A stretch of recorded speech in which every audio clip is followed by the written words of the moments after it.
Saudara-saudara pendengar yang kami kasihi dimanapun Anda berada, Anda kembali bersama kami dalam acara Telaga, Tegur Sapa Gembala Keluarga. Saya Gunawan Santoso dari Lembaga Bina Keluarga Kristen akan berbincang-bincang dengan Bapak Pendeta Dr. Paul Gunadi. Beliau adalah seorang pakar dalam bidang konseling, serta dosen di Seminari Alkitab Asia Tenggara, Malang. Perbincangan kami kali ini tentang kesalahan dalam memilih pasangan. Kami percaya acara ini pasti bermanfaat bagi kita sekalian, dan dari studio kami mengucapkan selamat mengikuti. Pak Paul, ada orang yang mengatakan kalau kita itu salah di dalam memilih pasangan hidup, itu bisa jadi neraka pada sisa umur kehidupan kita ini.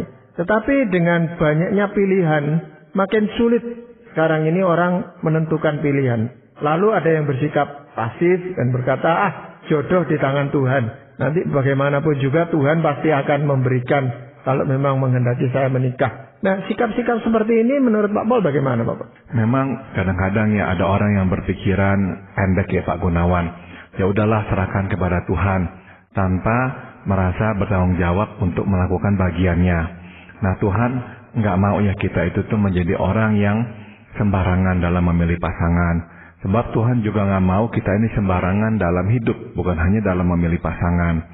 Itu sebabnya ya Tuhan mau kita ini terlibat secara aktif ya di dalam pengambilan keputusan akan hal pemilihan pasangan hidup ini.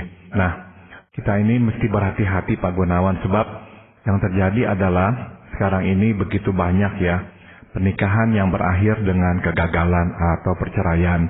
Kita tahu ya Tuhan itu kan pemurah, Tuhan pastilah mengampuni kesalahan kita, dan Tuhan akan memberikan kepada kita kesempatan ya untuk kembali membangun hidup kita. Tapi kita juga nggak boleh menyia-nyiakan kasih karunia Tuhan. Kita nggak boleh beranggapan, pastilah Tuhan akan ampuni saya, pastilah Tuhan akan berikan saya kesempatan, pastilah Tuhan akan memberkati saya, terus hidup sembarangan lagi, memilih pasangan juga seenaknya sembarangan lagi. Nah, jangan sampailah kita begitu. Jadi kita harus benar-benar berhati-hati dalam memilih pasangan hidup.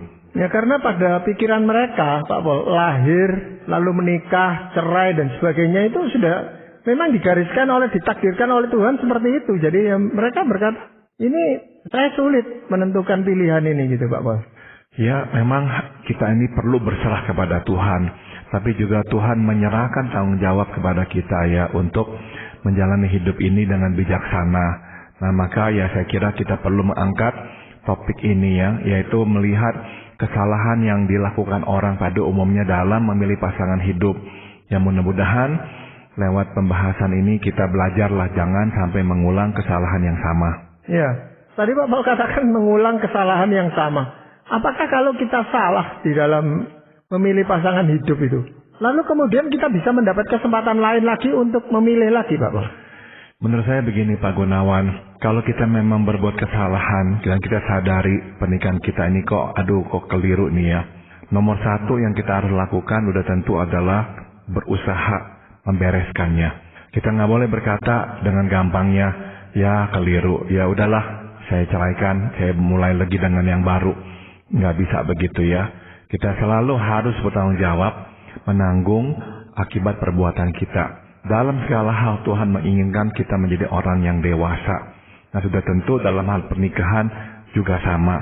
Tuhan nggak mau kita gampang-gampang angkat tangan dan berkata, ya udah tinggalkan yang lama, mulai yang baru. Oh enggak ya. Makanya firman Tuhan juga dengan jelas berkata di kitab Maleakhi bahwa Tuhan itu membenci perceraian. Jadi janganlah kita melakukan sesuatu yang dibenci oleh Tuhan. Namun saya juga menyadari bahwa ada kalanya kita ini menjadi korban. Kita nggak ingin bercerai, tapi misalkan kita diceraikan. Atau kita ini mencoba hidup benar di hadapan Tuhan. Pasangan kita hidup semaunya, sehingga akhirnya menyia-nyiakan diri kita, dan akhirnya juga melalaikan tanggung jawabnya kepada keluarga, dan akhirnya hidup kita dibuat sengsara dan terkatung-katung, serta akhirnya kita juga kehilangan ya hidup kita ini. Nah, kalau sampai terjadi seperti itu dan pasangan kita juga nggak pernah mau untuk berubah, nggak pernah mau mencari pertolongan dan sebagainya, sudah tentu kita akan berusaha menunggu, berdoa baginya.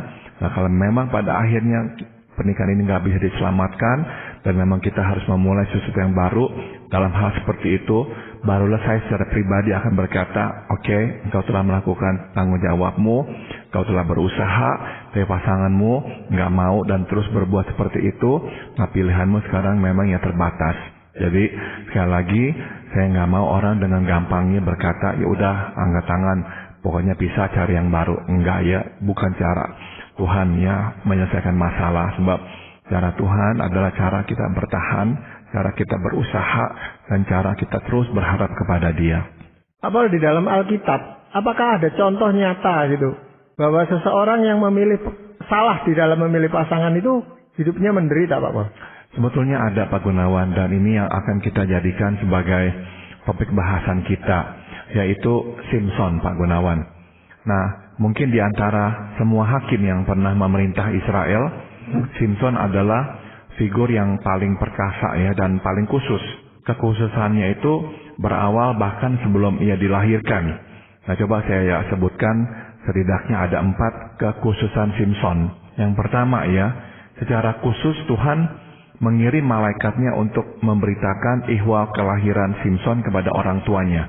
Bukan sekali, melainkan 2 kali. Nah, ini nih sangat khusus. Kenapa khusus? Hakim-hakim yang lain tidak mengalami seperti itu. Kedua, secara khusus Tuhan pun melarang ibunya untuk makan sesuatu yang haram dan meminum anggur pada masa kehamilannya.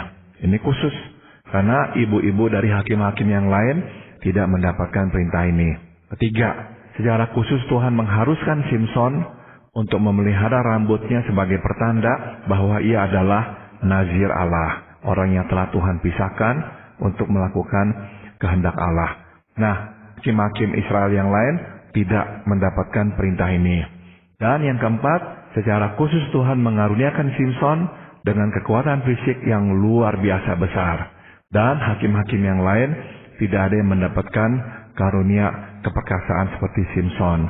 Jadi kita bisa melihat, Pak Gunawan, bahwa Simson adalah seorang hakim yang memang perkasa dan khusus sekali.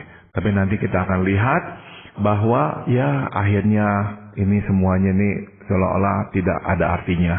Karena akhirnya semua hilang, lenyap. Karena apa? Kelemahannya Simson dalam memilih pasangan hidup. Apakah bukan karena Simson itu menyadari bahwa dia itu memang dipilih khusus oleh Tuhan dan diberikan karunia-karunia khusus oleh Tuhan, lalu dia menjadi sombong atau menjadi takabur, Pak Paul? Itu unsur yang saya kira sangat kuat dalam diri Simson, Pak Gunawan ya. Dia menganggap dirinya tak terkalahkan, sebab dia bisa mengatasi semuanya. Ya, dia bisa membunuh, melawan musuhnya, bahkan hanya dengan rahang keledai pun ya, dia bisa mengalahkan musuhnya. Jadi dia ini memang akhirnya takabur, bergantung pada diri sendiri, dan menganggap bahwa dia itu boleh melakukan apa saja. Nah, termasuk dalam hal ini adalah memilih pasangan hidup yang memang tidak sepadan dengan dia. Sebenarnya kan memang Simson itu hadir di tengah-tengah suatu lingkungan di mana banyak orang yang tidak mengenal Tuhan gitu, Pak Paul ya. Bukan orang penyembah Yehova seperti bangsa Israel. Jadi memang kemungkinan besar Simson ini tertarik pada orang-orang yang bukan seiman gitu, Pak Paul. Sebetulnya yang terjadi adalah saat itu tuh wilayah di mana Simson berada memang di bawah kekuasaan Filistin.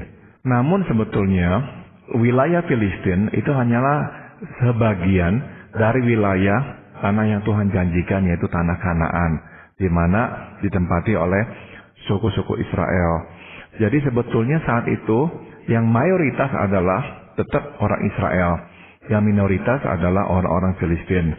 Tapi memang saat itu Filistin berhasil menguasai Israel. Nah, jadi kalau dari segi jumlah sebetulnya tetap lebih banyak orang-orang Israel.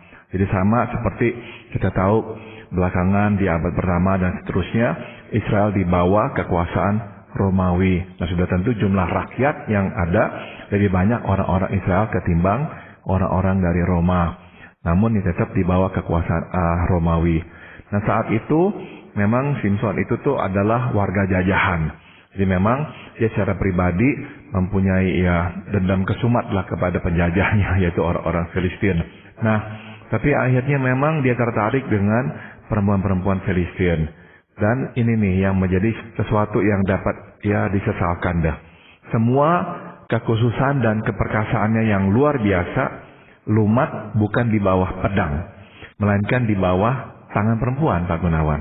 Sejak awal ya, Simson itu tidak memperhatikan kehendak Tuhan dalam hal pemilihan pasangan hidup. Berulang kali ia hidup bersama perempuan Filistin, dan akhirnya perempuan Filistin yang bernama Delila yang berhasil menyerahkannya ke tangan musuhnya. Nah, kita tahu hidup Simson berakhir tragis. Ia mati dalam tahanan musuhnya, orang Filistin. Nah, ironinya ini Pak Gunawan, dari antara semua hakim yang memerintah Israel, ada 13 termasuk Simson, hanya dialah hakim yang paling khusus dan perkasa ini yang ditangkap dan mati dalam tahanan musuhnya. Itu yang terjadi pada diri Simson. Kalau kita melihat kehidupan dari Salomo, sebenarnya juga seorang yang awalnya sangat mengasihi Tuhan, namun pada akhirnya juga menyembah dewa-dewa yang lain yang Tuhan tidak kehendaki, dan dikatakan istrinya lah yang membuat Salomo itu bersikap seperti itu, gitu Pak. Betul.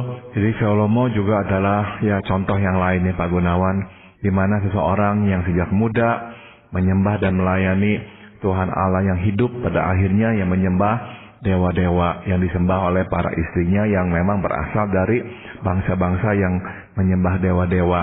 Jadi kesalahan dalam memilih pasangan hidup memang kerap menjerumuskan kita ke dalam jurang kehancurannya. Itu sebabnya kita mesti berhati-hati dalam memilih pasangan hidup, dan kita nggak boleh menggampangkan tugas yang maha penting ini. Dan tadi Pak Gunawan sudah juga tekankan, jangan terlalu percaya diri ya. Simson itu takabur, terlalu percaya diri, nggak mendengarkan lagi nasihat orang. Kita harus menyadari bahwa pengetahuan kita terbatas dan bahwa kita membutuhkan pedoman dari Tuhan sendiri. Ya, kalau begitu hal-hal apa yang perlu kita perhatikan dari firman Tuhan sebagai suatu pedoman, sebagai suatu panutan di dalam seseorang itu memilih pasangan hidupnya, Pak Paul? Yang pertama adalah mesti ada kecocokan latar belakang dan iman. Nah, kisah Simson ini mengingatkan kita bahwa penyebab kegagalan pernikahan Simson adalah ketidakcocokan iman dan latar belakang kehidupan. Nah, di dalam kitab Hakim-Hakim pasal 14 dicatat kisah pertemuan dan perkawinan Simson dengan seorang gadis Filistin. Nah, pada pesta pernikahannya, Simson membagikan sebuah teka-teki ya kepada para tamunya, orang-orang Filistin. Suatu mereka gagal menemukan makna teka-teki itu, mereka pun mengancam untuk membakar istri Simson dan seisi rumahnya. Nah, dari sini kita bisa memetik sebuah pelajaran penting, Pak Gunawan. Ternyata orang Filistin adalah orang yang tidak dapat menerima kekalahan dengan dada lapang. Daripada mengakui bahwa mereka tidak dapat menemukan makna teka-teki itu dan membayar harga pertaruhan, mereka malah memilih mengancam istri Simson. Dan dalam ketakutannya, istri Simson bukannya menceritakan perbuatan mereka ini kepada suaminya, yang malah memanipulasi Simson untuk menyingkapkan makna teka-teki itu. Nah, kita tahu ya Simson marah dan akhirnya dia membalas perbuatan orang-orang Filistin. Nah, setelah itu dia pulang ke rumah orang tuanya. Akhirnya dia kembali ya menemui istrinya. Ternyata orang tua istrinya berkata bahwa istrinya sudah diberikan kepada orang lain tanpa sepengetahuan Simson.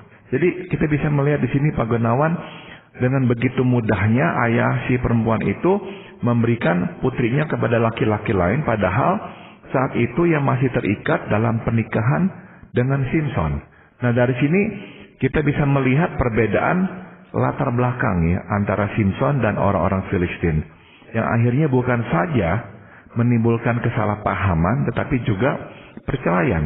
Memang ya kita nggak bisa ya menikah dengan orang yang berlatar belakang persis sama dengan kita.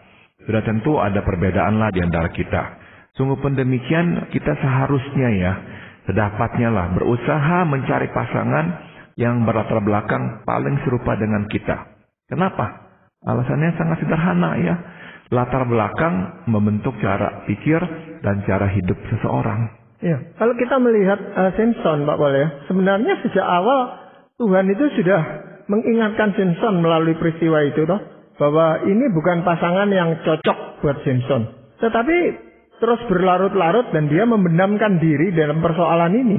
Itu yang menjadi masalah utama, saya rasa Bapak. Iya, jadi Simpson sudah diberikan sebetulnya wejangan oleh orang tuanya. Orang tuanya melarang, orang tuanya berkata, kenapa kok yang nggak bisa menikah dengan gadis-gadis yang ada di sini, orang-orang sesama Israel. Tapi ya dia nggak mendengarkan ya. Dia pokoknya mau apa, ya dia mau apa. Jadi inilah kelemahan Simpson. Jadi pada akhirnya kekuatannya yang begitu luar biasa, kekhususannya yang juga sangat luar biasa, akhirnya ya disia-siakan oleh dia. Ya, bagaimana caranya kita mencari pasangan yang berlatar belakang yang katakan tidak persis sama, tetapi ya mirip gitu, dengan banyak miripnya dengan kita. Itu bagaimana Pak? Jadi memang Pak Gunawan, udah tentu ya kita itu mesti ya menyadari ya, melihat jelas-jelas ya, siapakah yang akan kita pilih itu. Nggak boleh tuh kita tuh dengan gampangnya pokoknya ya udah suka, ya udahlah, yang lain-lainnya kita abaikan. Itu yang terjadi pada Simpson. Pokoknya dia udah suka, ya udahlah. Dia nggak lagi tuh lihat perbedaan-perbedaannya apa. Sama sekali dia nggak mau melihat hal itu. Nah dalam kisah kehidupan Simpson kan bisa kita simpulkan bahwa orang Filistin adalah orang yang menekankan nilai praktis dan mengabaikan nilai luhur seperti mengakui kekalahan, memenuhi janji, membayar harga. Itu kan nilai-nilai luhur yang seharusnya ya kita junjung tinggi ya. Tapi rupanya itu tidak dianut oleh mereka. Daripada harus bayar harga, kalah bertaruh, tidak bisa memberikan makna teka-teki yang Simpson ajukan. Nah, mereka memaksa istri Simpson dan mengancam istri Simpson yang sesama orang-orang Filistin, kalau engkau enggak beritahukan, engkau akan kami bunuh. Keluargamu juga akan kami bunuh, kami akan bakar hidup-hidup semuanya. Jadi memang ya benar-benar suatu latar belakang budaya yang tidak cocok ya, karena tidak memiliki nilai keluhuran seperti itu. Dan juga tentang pernikahan. Buat mereka tampaknya pernikahan bukanlah sebuah ikatan yang sakral, yang mesti diperlakukan dengan hormat. Ya, itu sebabnya Simpson pergi, ya orang tuanya berkata, ya kamu udah ditinggalkan oleh suamimu, udah sekarang kamu nikah lagi dengan orang lain. Padahalnya kan Simpson nggak bilang apa-apa, dia hanya memang marah sekali karena dia ditipu. Jadi dia pulang sementara, nah dia akan kembali lagi, dia memang akan mencintai gadis itu. Tapi ya orang tua si gadis dengan mudahnya memberikan anak itu kepada orang lain. Jadi bisa kita simpulkan nilai komitmen dalam pernikahan tidak ada atau sangatlah kurang. Nah ini nih yang seharusnya nih diperhatikan oleh Simpson sebelum dia bertindak menikah dengan orang itu. Tapi kan awalnya memang Simpson itu tidak berniat menikah, hanya mau main-main saja dengan Delila itu Pak. Oke, nah dengan yang kedua memang dengan Delila ceritanya memang lain lagi. Ya memang itu tidak dalam bentuk pernikahan ya. Tapi rupanya Delila telah menjadi kekasihnya.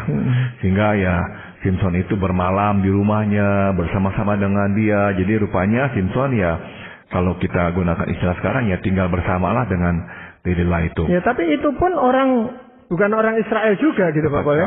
Orang Filistin juga, dan Simpson sekali lagi kok nggak belajar gitu ya. Jadi memang seleranya mungkin selera bukan orang yang sama sesuku atau bagaimana gitu Pak Paul. Dan ya saya kira karena ya mungkin sekali ada faktor selera, tapi ada faktor juga bahwa di atas dia berbeda. Dia itu tuh nggak sama dengan orang-orang lain. Merasa superior gitu. Merasa superior. Jadi nggak apa-apa gitu, nggak apa-apa. Meskipun berbeda latar belakang apa semuanya, nggak apa-apa. Pokoknya saya bisa hadapi semuanya. Nah, jangan sampailah kita seperti itu dalam hal memilih pasangan hidup. Mata masih terbuka, mesti melihat jelas-jelas tentang latar belakang seseorang dan mengakui juga lah kita kira-kira bisa nggak menghadapinya. Jangan akhirnya ya gelap mata, takabur, pokoknya bereslah, saya bisa hadapi, bereslah, saya bisa hadapi.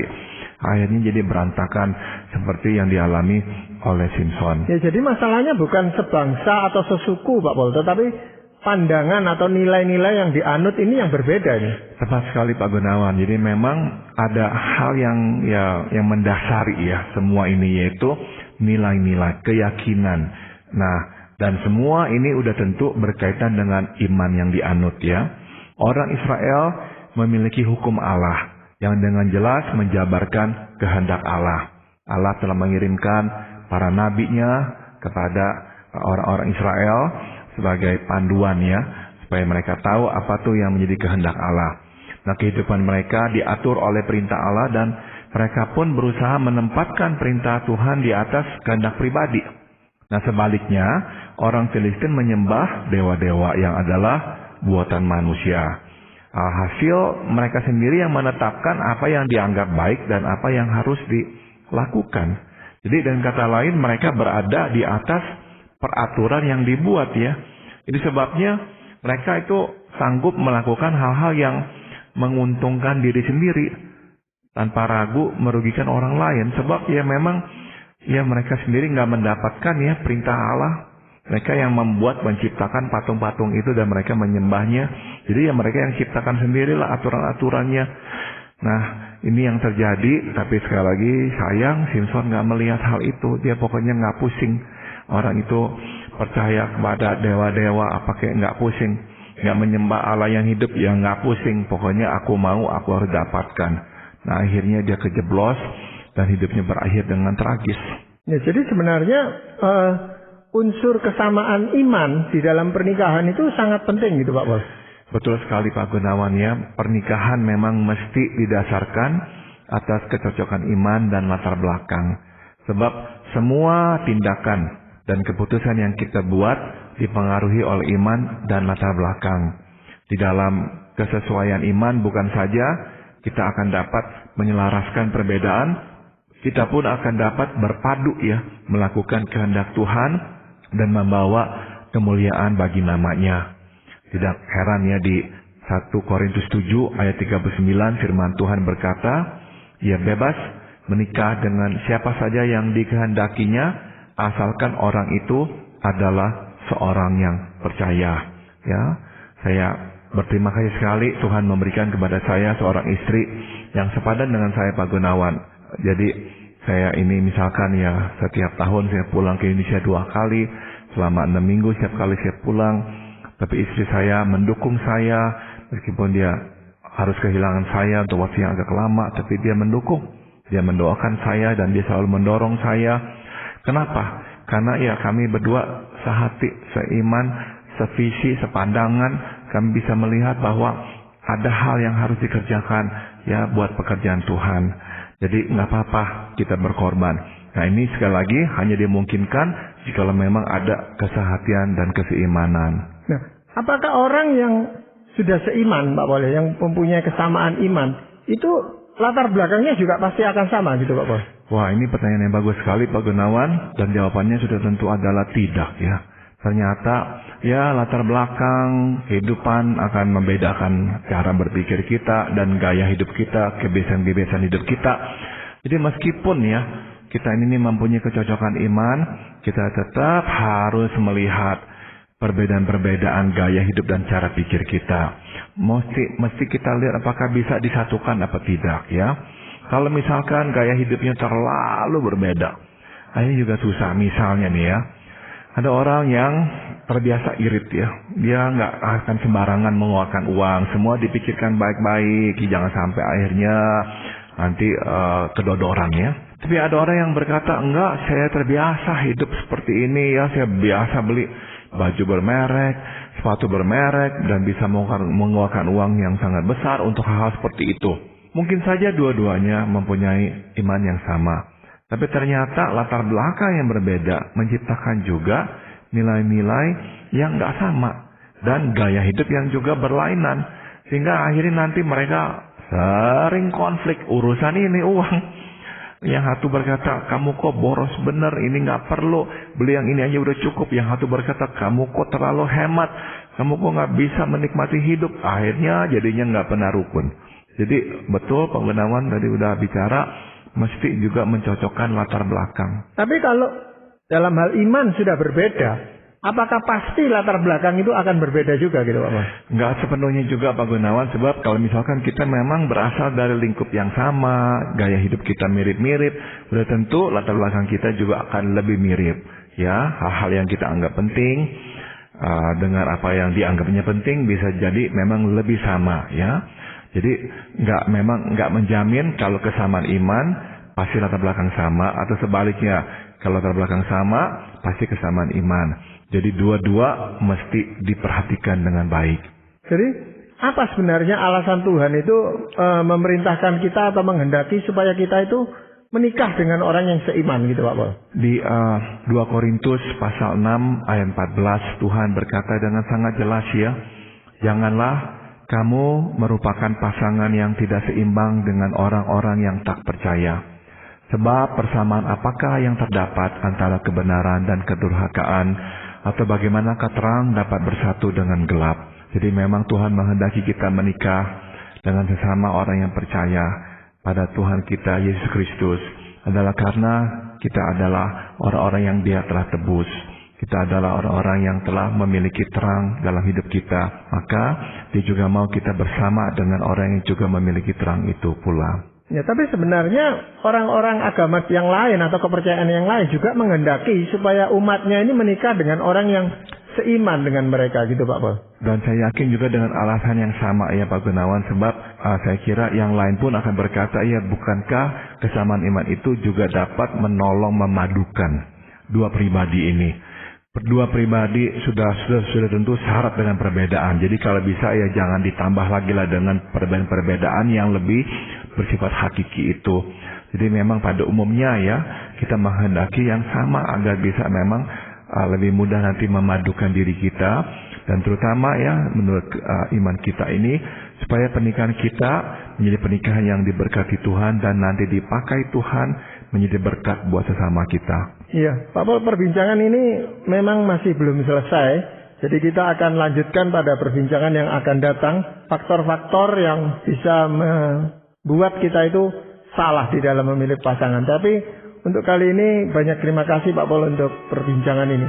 Dan para pendengar sekalian, kami mengucapkan banyak terima kasih juga kepada Anda yang telah mengikuti perbincangan kami dengan Bapak Pendeta Dr. Paul Gunadi dalam acara Telaga, Tegur Sapa Gembala Keluarga. Kami baru saja berbincang-bincang tentang kesalahan di dalam memilih pasangan. Dan ini merupakan perbincangan kami bagian yang pertama, dan kami akan melanjutkan pada kesempatan yang akan datang. Sedang bagi Anda yang berminat untuk mengetahui lebih lanjut mengenai acara ini, silakan menghubungi kami lewat surat. Alamatkan surat Anda ke Lembaga Bina Keluarga Kristen atau LBKK, Jalan Cimanuk 56, Malang. Anda juga dapat menggunakan email dengan alamat telaga@telaga.org. Kami mengundang Anda untuk mengunjungi situs kami di www.telaga.org. Saran-saran, pertanyaan, serta tanggapan Anda sangat kami nantikan. Dan akhirnya dari studio kami mengucapkan terima kasih atas perhatian Anda. Sampai jumpa pada acara Telaga yang akan datang.